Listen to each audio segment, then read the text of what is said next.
kryeministrit apo nën tërheqje. Ka obligim ligjor ato kushtet që ka të punuar. Ka obligim ligjor që Ai ka thënë që s'mund të bëjmë më shumë se atë çfarë ka bërë, pra njoftimin që ka përcjell tek Kuvendi i Kosovës dhe që një gjë të tillë ka konsideruar aktin e tërheqjes së çfarë. Çka saktësisht prisni me dërgu një dokument ri? Jo, problemi është të konceptit. Këto janë dy shkollat mendimit. Shkolla e mendimit sovjetik dhe shkolla e mendimit anglosakson. Do mendoj se zoti Kurti ligjin që ka vënë me mendimin dhe idenë sovjetike, ndërkohë që normalisht do duhet që vendi të kishte institucione. Ajo s'ka ka mbojë kemi thonë me sahon që është gabim, ligji për qëllim është gabim, mënyra që konceptoi sistemin është gabim dhe krijimi i pozitave vakonte është gabim. Ajo që mund ndodh sot, që unë mendoj se mund ndodh, është që kalojmë në një fazë të mendimit serioz institucional dhe mendimi serioz institucional në kupton që momentin e dhënies së një betimi tjetër humbet me automatizëm funksioni paraprak, që do duhet ishte betimi sot i sahonit në Kuvendit. Por pa aftësia qeverisë dhe mënyra se si kanë bërë ligjin për qeverinë kanë shkaktuar këtë problem pa logjikshëm të pashfushëm. Dhe ligji është aty.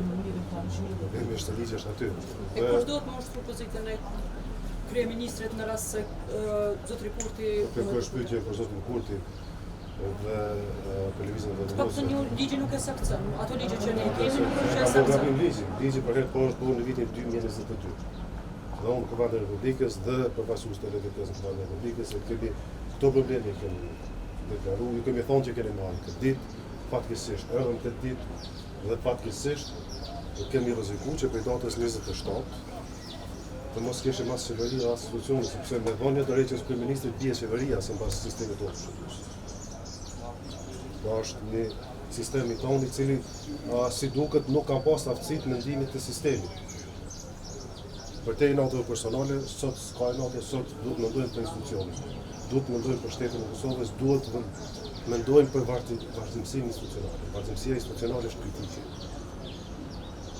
Fatkeqësisht, ligjin e kanë bërë, ligjin tim e krijon hakon.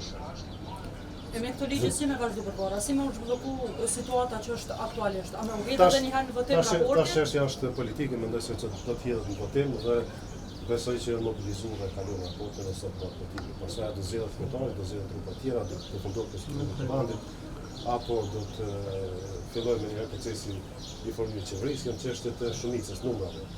Ajo që është shpërfaqë, që është e mirë, paktën si edukim edhe politike dhe institucional, është që është pa saktësisht që ka problem kolizion mes kushtetues dhe ligjit, që ka problem logjik dhe institucional dhe që duhet kemi aftësi institucionale, llogaridhënie qytetarie, përgjegjësi politike më të zgjidhur këtë problem. Pra mendoj që duhet bashkëpunojmë. Zoti Gosha, keni ardhur mbetje që se më shef i S'kam dashur me shefit të parlamentit.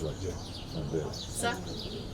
Mendoj se kam kryer misionin tim dhe duhet shohim për perspektiva tjera. Mendoj se kam punë më të rëndësishme në botë. Faleminderit për pashit.